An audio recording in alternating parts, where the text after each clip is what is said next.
বাইরে যে পরিমাণ বৃষ্টি নামছে অবস্থা আইতে ভিজে গেলাম গা। ছাতাটাও নেই। তোমার আবার কি হলো, মন খারাপ করে বললে কে? বুঝলাম না। বৃষ্টির দিন মানুষের মন থাকে হাসি খুশি, তুমি থাকো মন খারাপ করে। ভাল লাগে না গো, চিন্তা করতেছি। পাইছো তো একটা রোগ, ভাল লাগে না? ভাল লাগে না কে? চিন্তা করতেছি, দেখা পড়ছে বাড়ি যাম না, কি করবো চিন্তা করতেছি। আরে চিন্তা করার জিনিসটা কি? বাড়ি যাবনি, রোজা দিয়ে বাড়ি গেছি না, আবার এই বাড়ি দিয়ে কি এর বাড়ি? কোরবানি দেবে বাড়ি ঘুরে যাও না, কইনি তোমারে? তুমি তো কয়ে লাইতে পারো যে বাড়ি যাওয়া যাইব না, আমার তো ওই কথা কইলে হয় না, বুঝো নাই? ওই না কিনলে গা, আজব তো। তুমি তো ভালো করে জানো না যে ভাইয়ায় নাই, তিনটা পোলাপান, মানে মনে তাকাই থাকে অলরেডি কোন সময় যে আইবো, ফুপাই আইবো, ফুপি আইবো, এই আশায় থাকে ওরা। বাড়ি না গেলে ওগো মনটা খারাপ হয়ে যায়। এই ফোন দিয়ে আজকে জিজ্ঞাসা, ফুপি বাড়ি আইবা না, বাড়ি আইবা না? আমি তো না যাইয়া পারি না। সাইডটা বোনের আসলে একটা ভাই, হ্যাঁ আল্লাহ নিয়ে গেল গা, আল্লাহর ইচ্ছা, এই জায়গায় তো কারোর হাত নাই। তো ঈদের সময় বাড়ি না গেলে ওগো মনটা অনেক খারাপ থাকে, বুঝছো? লেগে আমি কষ্ট হইলেও বাড়ি যাই, কোনো খাওয়ানোর লেগে না, পড়ার লেগে না, কোনো কিছু লেগে না, খালি ওগো একটু দেখার লেগে আমি বাড়ি যাই। প্রতিবার পাইছো তুমি একটা ডঙের কথা, বুঝো নাই? খালি এক উচিলে দেখে খালি প্রতিবারে যে বাড়ি যাওয়া লাগবে, বাড়ি যাওয়া লাগবো। কি এছাড়া কোনো কোনো কথা নাই? ইমোশনাল ব্ল্যাকমেল করা শিখছো কি লেগে তুমি? আমি তোমার আগে কইছি কোরবানি দিয়ে বাড়ি যাওয়া যাবো না। শোনো, আমার বয়স্ক মা আছে বাসায়, তো আমার এর জন্য আরো বেশি বাড়ির দিকে একটু মনটা টানে।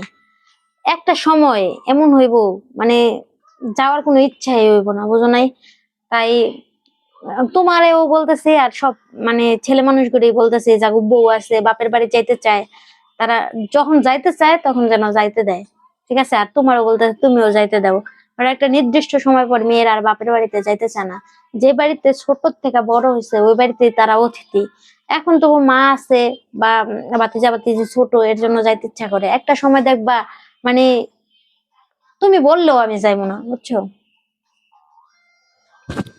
হনো আমি তোমার কই, তুমি সবই বুঝলাম, সবই ঠিক আছে, তো সেই দিনটা কবে যে বাড়ি যাওয়ার প্রতি একটা ইন্টারেস্ট থাকবো না? আমি বুঝি না।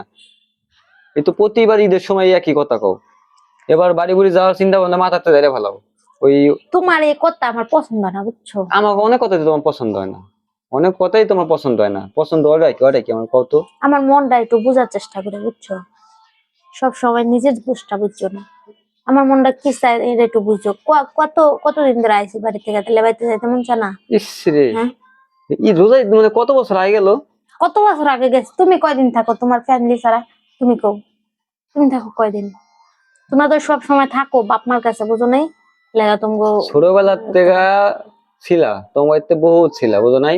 এখন তো অত অভ্যাস করার দরকার নেই। এতদিন আমার বাড়িতে ছিল না, এখন আমার বাড়িতে থাকতেছো। ছোটবেলা থেকে তার থাকি মানে কি তুমি আউট যাইতে করে দিবা নাই? না? তার মানে তুমি যাইতে দিবা না? এক কথা দিও প্লিজ, এক দিও কথা দরবার কম যাবো না, প্লিজ, খুশি জানাইতে যাও না, যাইতে যাইতে দিও যাও না। প্লিজ। আচ্ছা, তুমি আবার এই ছুটিটা পরে আবার কবে ছুটি পাবা কও, শুনি আমি। হয়তো বা বড় ছুটি ছুটি বলতে আবার ঈদের সময়। তাহলে ঈদ আবার কতদিন পরে? মানে এটা কি কয়ে লাভ আছে? তো তোমার কোনো কিছু কই লাভ নাই। আমি তোমার রাখা, মানে তুমি রান্না বান্না করে খাইতে পারবা না, অফিসে খাবার দাবার নিয়ে যাওয়ার লাগে, আমি কি 10 দিন থাকতে পারি? হ্যাঁ, এই ছুটিটার সময় তো বাড়ি যাই, তাও তোমার কত ধরনের আপত্তি। আচ্ছা দেখি, এখন তো ঈদের সময় আছে, আর বাইপাস চিন্তা দেখি খালি, অত পেঁচাবে করো না। আচ্ছা, যাইতে দিও প্লিজ। দেখি দেখ মানে, ভাই ভাই দেখি।